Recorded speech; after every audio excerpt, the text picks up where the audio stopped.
Namaku Winda Inayah. Aku mau cerita tentang kejadian yang sampai sekarang masih bikin aku merinding kalau diingat-ingat. Kejadiannya sekitar 2 tahun lalu, waktu pamanku dirawat di Rumah Sakit Dharma Medika Tulungagung karena sakit liver akut. Dokter bilang, harapan hidupnya cuma 20%. Kami sekeluarga pasrah, tapi tetap berdoa, karena hanya Tuhan yang tahu akhir hidup seseorang. Malam itu, giliran Bibi Heni yang jaga di kamar paman. Aku istirahat di kursi ruang tunggu. Sekitar jam 1:30 malam, aku sempat bangun. Lorong rumah sakit sepi dan temaram, hanya suara kipas dan detak monitor dari kejauhan. Aku sempat melihat pintu kamar paman terbuka sedikit, ada cahaya redup keluar. Aku kira cuma pantulan alat medis, lalu aku kembali tidur. Pagi-pagi, waktu aku masuk ke kamar paman, wajah Bibi terlihat pucat, tapi anehnya dia tersenyum. Aku langsung tanya, "Kenapa, Bi?" Dia diam sebentar, lalu bilang, "Win, tadi malam ada suster tua datang periksa pamanmu." Aku sempat bingung, karena semua perawat di sana masih muda. Tapi Bibi bersikeras. Aku lihat jelas.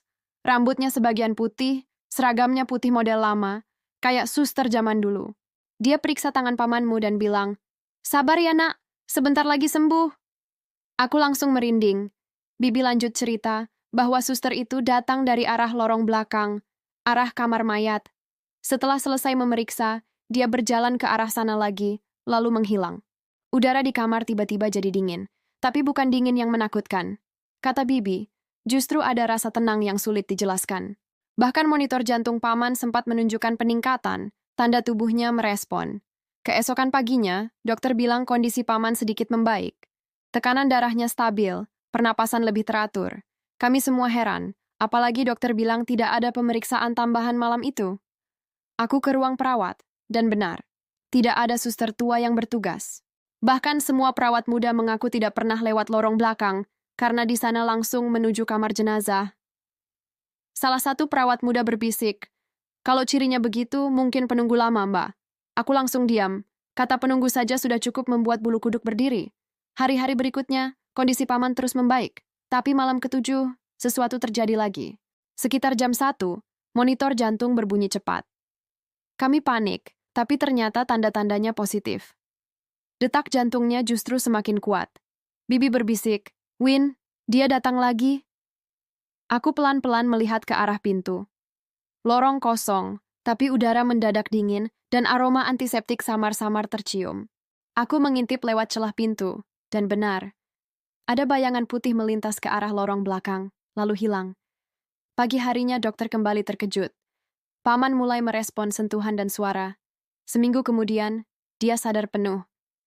Saat kami tanya apa yang dia rasakan saat koma, paman menjawab pelan. Ada yang pegang tanganku dan bilang, "Kamu belum waktunya." Kami saling pandang. Bibi hanya berkata lirih, "Itu pasti suster itu, Win." Beberapa hari setelah paman pulang, aku dan Bibi masih penasaran. Kami akhirnya bertanya ke seorang petugas kebersihan senior.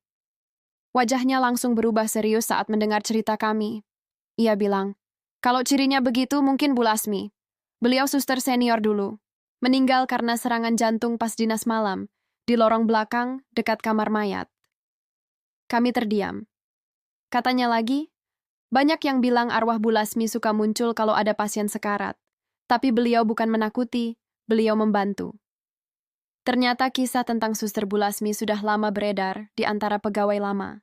Mereka menyebutnya penunggu welas asih, karena setiap kali sosok itu muncul, biasanya pasien yang sakit parah justru sembuh. Bibi percaya benar itu yang terjadi pada paman. Mungkin Tuhan kirim pertolongan lewat caranya sendiri, katanya. Beberapa minggu kemudian, aku kembali ke rumah sakit itu untuk ambil surat kontrol. Iseng, aku berjalan ke arah lorong belakang. Lorong itu sepi, panjang, dan bau antiseptik tercium samar. Aku berhenti di ujung, menunduk, dan berdoa pelan, "Terima kasih, Bu Lasmi."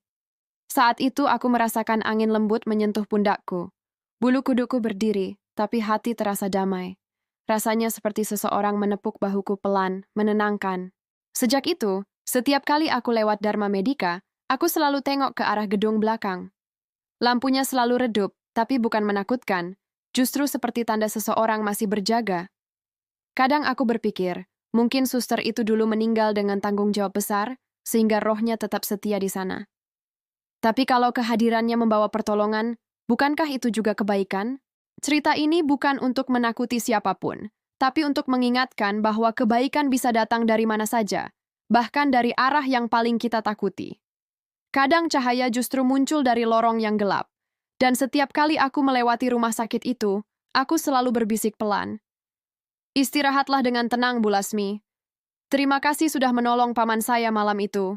Subscribe ya, tidak semua arwah datang untuk menakuti. Ada yang datang untuk menolong. Terkadang, kasih sayang melampaui batas hidup dan mati. Dan mungkin, doa kita adalah satu-satunya cara untuk membantu mereka menemukan kedamaian.